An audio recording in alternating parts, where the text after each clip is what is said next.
Yeah, my name is Siddique Harunany. I'm the CEO and founder of Genius Business Systems, a product called Mastrek ERP system. Just a brief introduction about myself.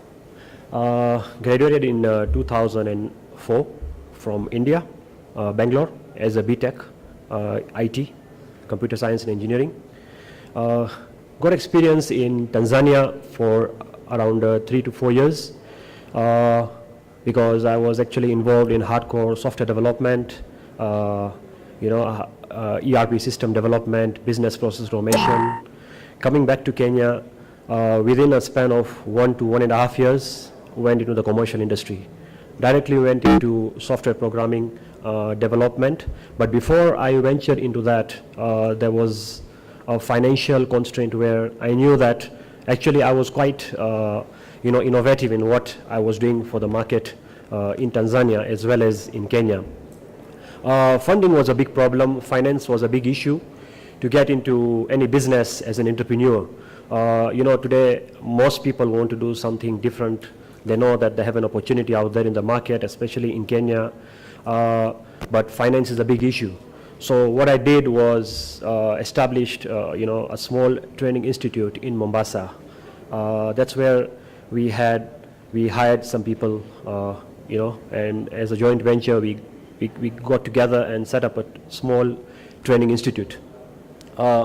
Setting up the training institute, gave us the opportunity to invite people, starting to train them on, software technologies, object-oriented programming languages, databases, how to build up systems and stuff like that. And obviously, waiting to get one project, just one startup project. And there it was.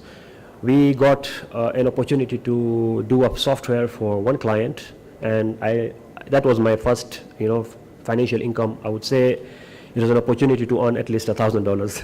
So we started with that project, and obviously started marketing, started talking to companies in Nairobi, Mombasa, obviously because these are the two big cities we know in Kenya. So started spreading the word. And we started getting inquiries, guys, do you have a workshop software? Do you have an inventory management system? Do you have something that can manage my stocks? And we all know that, there are a lot of companies out there. I think more than 70 to 80% of the market is filled with the SME market, the small and medium enterprises. That's the market to tap as far as, solutions and services are concerned. And my message to the people would be, I believe that AI is there and so many technologies are evolving around in the market, but there's still a huge potential as far as Kenya is concerned and as far as providing solutions to the SME market is concerned. So my talk today was meant to be on the cloud technology. Cloud is the platform on which we host our systems today. But if you look at my talk, it's talking about business process automation and cloud. So I would mainly cover the business process automation part of it, because we need to understand how businesses are automated using software. And before you automate your business or before you deploy your software, what goes into the whole process is something that I would like to share with all of you. So the first slide, what is the objective of the presentation? Why do I want to present this talk today? Is to distinguish between what ERP systems are and what the standard software packages are. If I'm sure a lot of you here would be having your own businesses, and you definitely would be monitoring or managing your business through an accounting system like QuickBooks, Tally, Sage, or all those business systems that we have.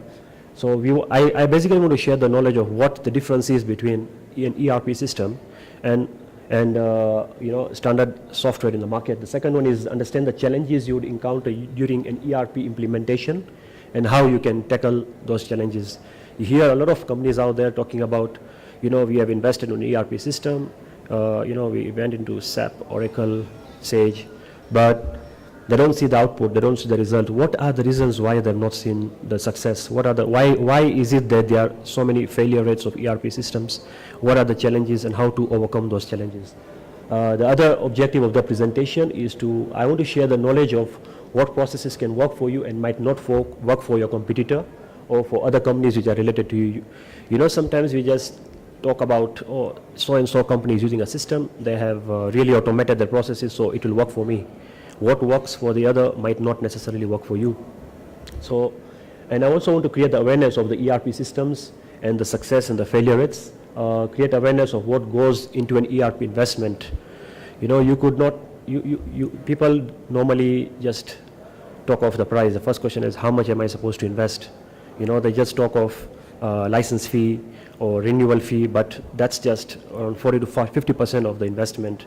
HR, human resource, you know, manpower, research, the ongoing investment that goes into an ERP system is not accounted for.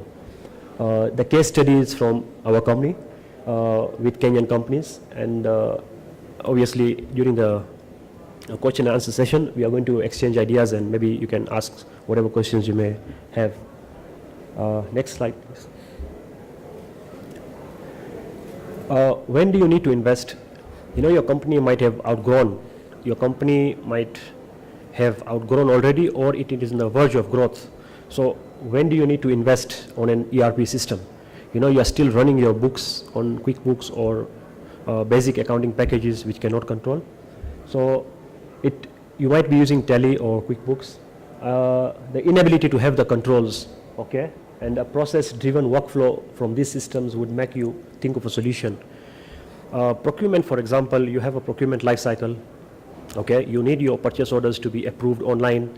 You might need someone to raise an inquiry to the supplier before an order is raised. You want to compare prices from various suppliers and stuff like that. So how do you, that's the time when you start thinking outside the box, that something wrong is going on in my company. You are starting to lose control. People are stealing from your organization. The procurement department is corrupt and stuff like that. So that's the time when you need to invest on a system.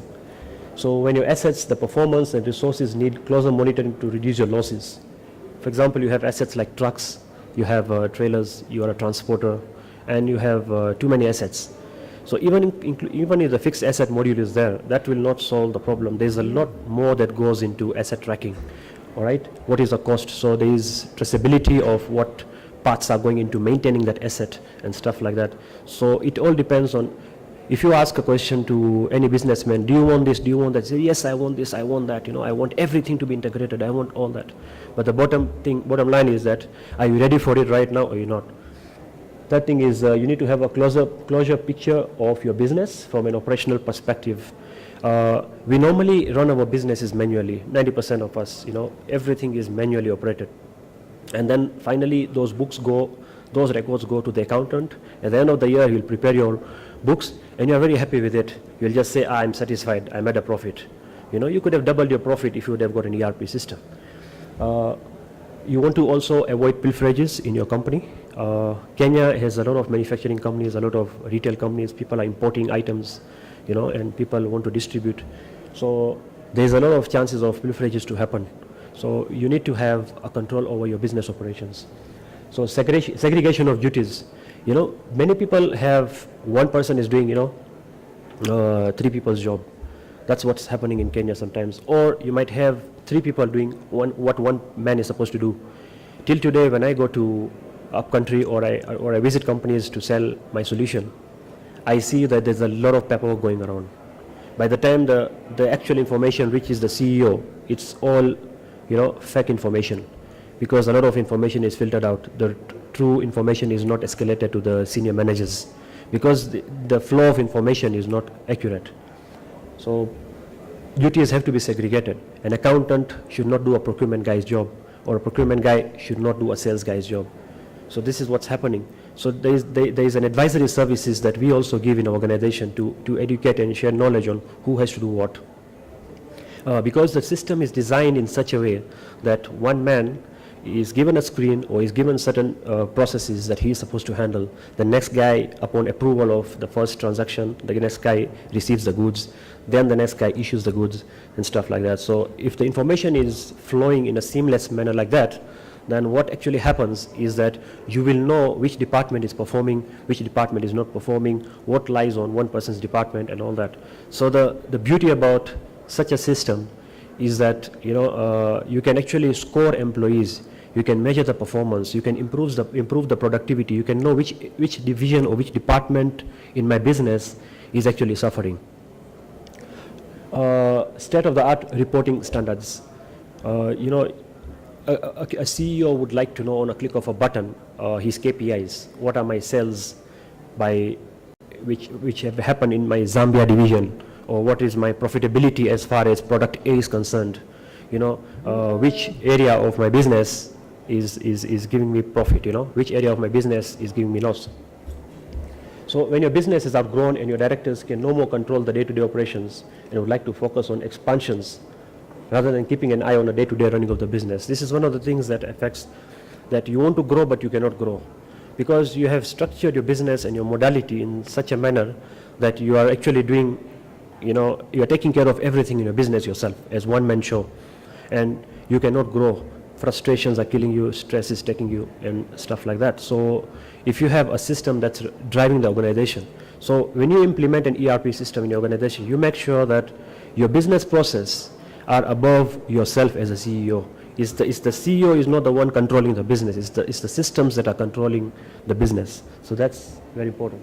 So what are the backbone of an ERP system is financials, distribution and warehouse management, human resource, product lifecycle management, purchasing, manufacturing. So these are the core modules that are there.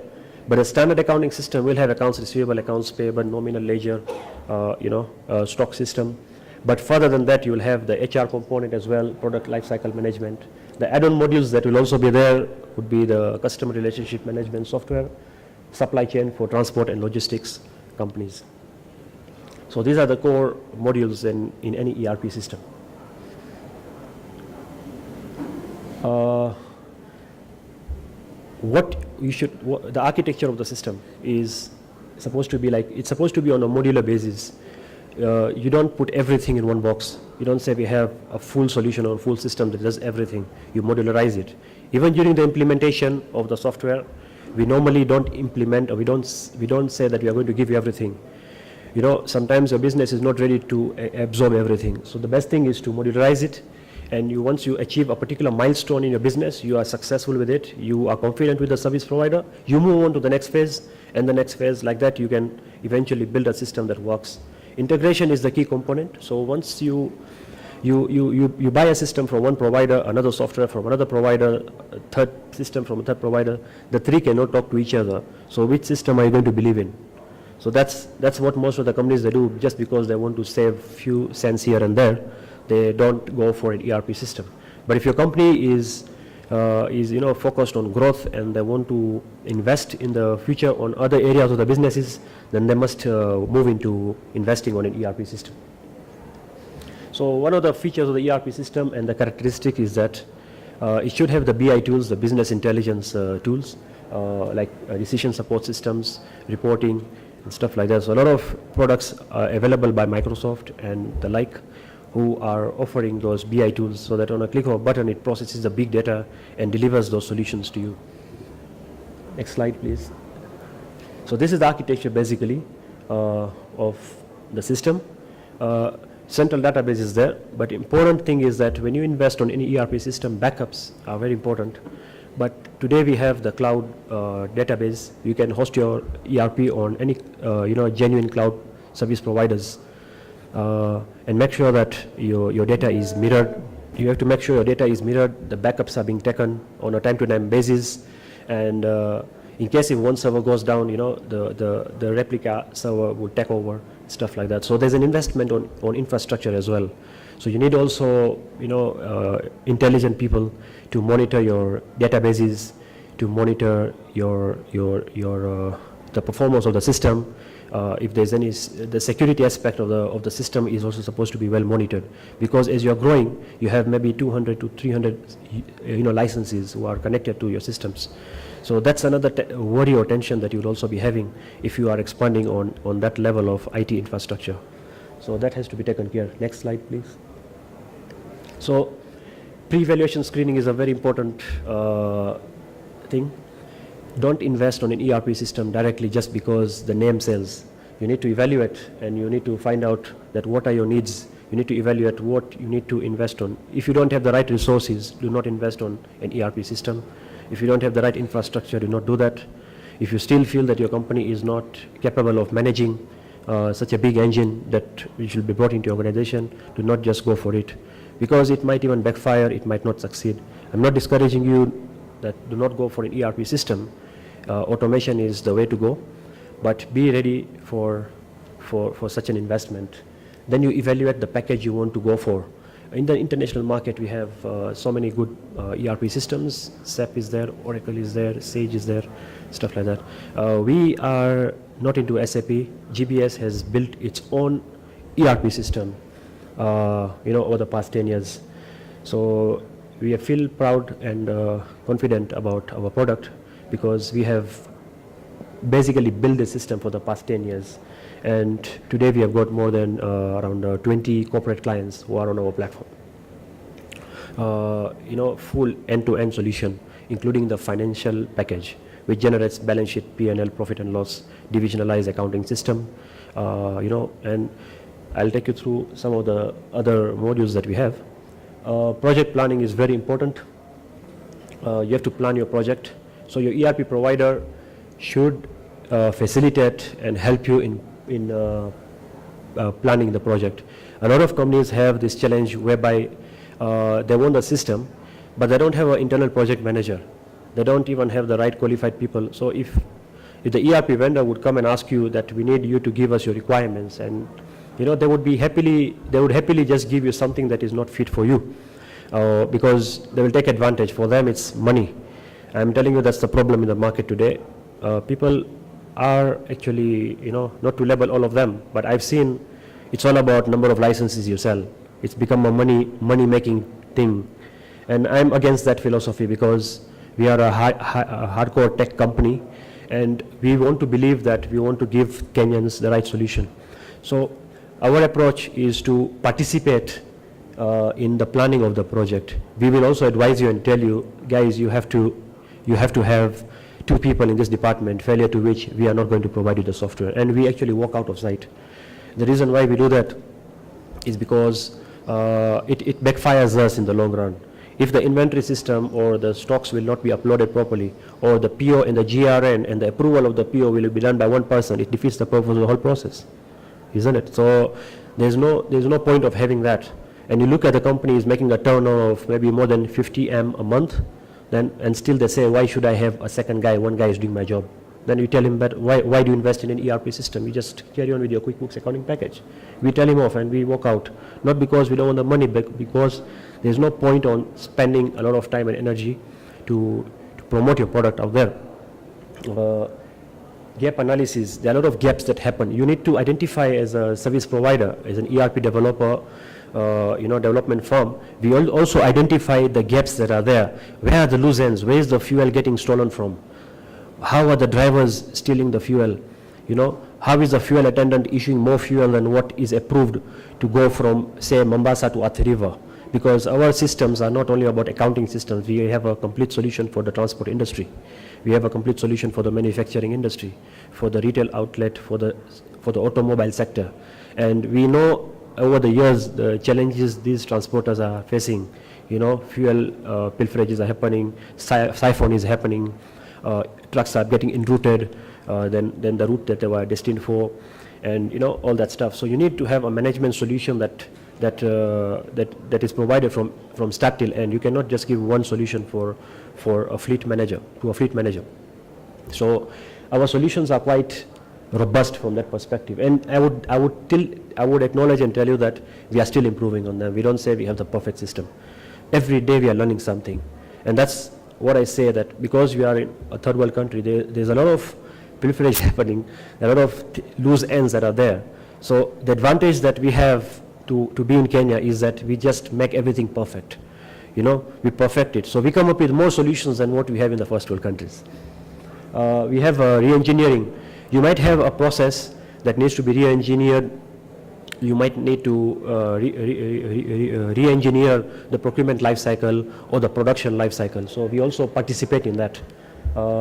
Team training, we train our team, we train our people, we teach them on new technologies like Java, programming is there right now, J2ME, J2E. So we use those technologies. We also use .NET, C#, those programming languages.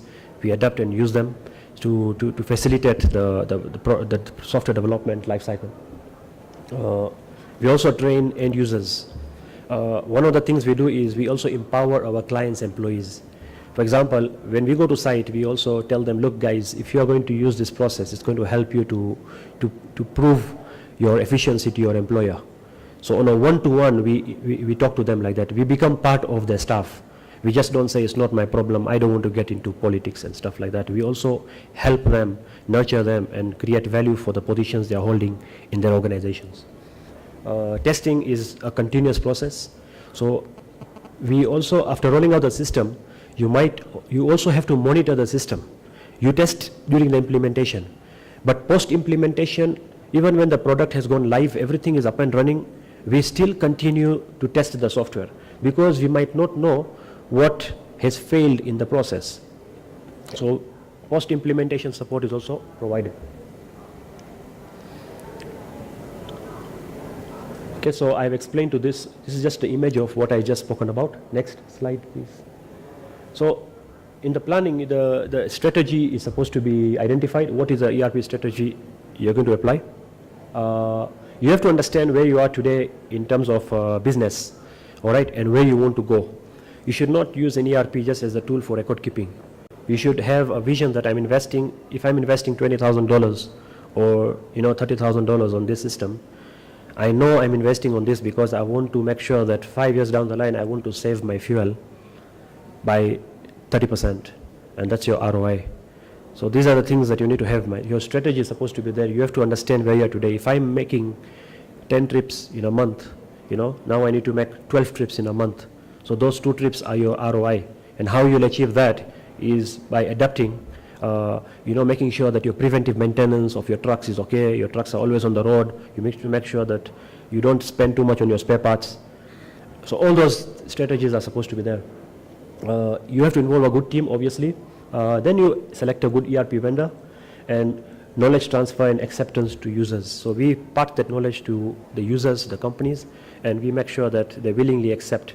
Because even if you sell the software, if it's going to be sabotaged by employees, because this kind of tools basically don't only help in creating efficiency, but actually they actually show the true picture of an employee who is working in that organization. They also help in improving the productivity and efficiency of your organization. So these kind of tools are very powerful. So obviously employees have been working for years in an orthodox manner, all right? And the processes have been working, things have been getting stolen. Your central purchasing department guy might be, getting kickbacks from suppliers. And I'm addressing the true facts that are happening on the site. We know that people do violate and sabotage systems. And we actually address those issues right from the beginning when we are going to implement a system. Next slide, please. Standard operating procedures is something that I will just touch 1 minute. Standard operating procedures is how your ISO operations work. What are your standard operating procedures? What is your procurement life cycle? What is your sales life cycle? What is your issuance of spare parts to the workshop guy? What is the procedure you need to do? Open a job card, do a requisition, then issue the spare part or directly issue based on a phone call. So those are the things that we adapt in our ERP system. Next slide. So simple checklist like purchase inquiry. Till the time you don't get an inquiry, you don't order. Till the time the order is not approved, you don't receive the goods. Till the time you don't receive the goods, you cannot do a supplier return. This is the workflow. Because everything has an effect. It has a financial effect of anything that you do as far as process is concerned. Next slide. So these are the other processes. Quickly we can go through, like costing is there, linking orders to contracts or projects. You want to know how much is my project cost. You might be doing a project to offload cargo from the Kenya Post Authority and deliver the goods to Athi River, and it's a complicated logistics involved. You want to know what was my project cost. These are the kind of things that our ERP system can do for you, including the day-to-day operations of that project. Okay, so next slide. Soft link parameters, hard link parameters are, you might have to link some things together between process A and process B. But there are certain fine things, small things within those major processes which we call the soft link parameters. The soft link parameters can also be linked. For example, you might say that without entering this particular field, my system will not allow me to process further. So those are the parameters that need to be discussed. Okay, next slide. Now, these are one of the things I've already mentioned, but few things just to go through is the reason why your systems would fail. These are not only systems, these are not the reasons of an ERP system, but any project that we are implementing in our country, some of the things that causes the projects to fail are more or less the same things, yeah. We don't plan properly, we don't do testing, we just roll out, there's no training done, poor leadership, the guy who is a project manager, he has failed in his duty, okay. You have not given your proper reporting structures and standards to the service provider, sabotaging, you see I don't need resources. So these are the reasons why your projects would fail. Next slide, please. So you need to, when you are doing any ERP implementation, any systems implementation, all right, you need to make sure that you involve the whole team, at least for 6 months. Then you start diluting. You start saying, okay, fine, now you're normally done, you go. We'll remain with the 3. Then from the 3, you remain with 2, then 1. Like that you need to do. Normally in the first meetings, everybody is so interested. You're implementing a system, you're doing this, you're doing that. After 2-3 weeks, the guys start finding it boring. They just say, I don't want to get involved in this. It's boring, It's so interesting to see but you don't need to give up. You need to be involved in the project from start till end. So shop floor workers are important, especially when you're into manufacturing or production environment. Those people are very important to be involved. Accountants are supposed to be there from start till end because they're the guys who map the GL accounts and the financial entry generation mapping, stuff like that. Petty cash people, warehousing, inventory people. Next slide, please. So we are ERP providers. So what are the qualities we have? I would like to just conclude on that. We have experience in business processes. We know how an automobile company operates from start to end. We know how a manufacturing company operates. We know the SOPs required. We know the KPIs that can be expected from a production environment. We also have knowledge in accounting. All right. When I started my career, I didn't even know what accounts is. But I was getting into this industry and I knew that I had to learn something. So my first client, financial controller, I told him, can I come to your place? I want to learn some accounts. And we used to still sit till late nights, and he used to explain to me what the double entry system is about. Today, our systems are now being developed, by our team, but I have guided them on what leads to a trial balance, what leads to a balance sheet, what leads to a profit and loss account, and that knowledge was priceless for me, and I thank that gentleman till today, all right, because it was all voluntarily, explained to me. And obviously people would have the best operation software and all that, but if your accounting software is not integrated with your operations, then you cannot call it an ERP system. Next. So we also have database experience. We are not a hit and run company. Sometimes in ERP you also fail. As a service provider, you might, whatever you have quoted, whatever you have estimated, whatever you have agreed, now it doesn't work out. It has failed. Within 6 months, whatever you have quoted for, the anticipated project cost was say $30,000, and you have spent your 6 months at site full time making sure it's up and running. Clients are not cooperating. It really makes you suffer. So you can either give up and go away, but we don't do that. We go and have meetings with them to prolong the project in a professional manner, so that no one suffers. Domain industry is very important. A lot of people are into the software business because they think you're going to make money. My friends, you're not going to make money if you don't have the domain knowledge. If you are selling someone a solution, you need to have the experience of that industry. You need to have the geographical experience of how that geography operates, that business operates in that geography. The way a garage operates today here is not the same way it operates in UK. So the software which is successful in UK will not work here. All right. So you need to customize, and you need to be innovative and creative and bring out a solution that actually works for you. So that's very, very, very important. The product doesn't need to be an international product for as long as it's a solution which works and the partnership can last longer with the service, with the client. And you know, obviously your client, your service provider has to keep your data confidential. People ask me, when I tell them I'm in the ERP business, we're selling ERP solutions, they ask me which ERP, is it SAP? You know, that's the second question they ask. Is it SAP? Is it Oracle? I said, no, we are made in Kenya, ERP. So we develop our own systems. And right now we are in the verge of getting accredited by, you know, the audit firms. We are kind of spending some money on investing on getting accredited.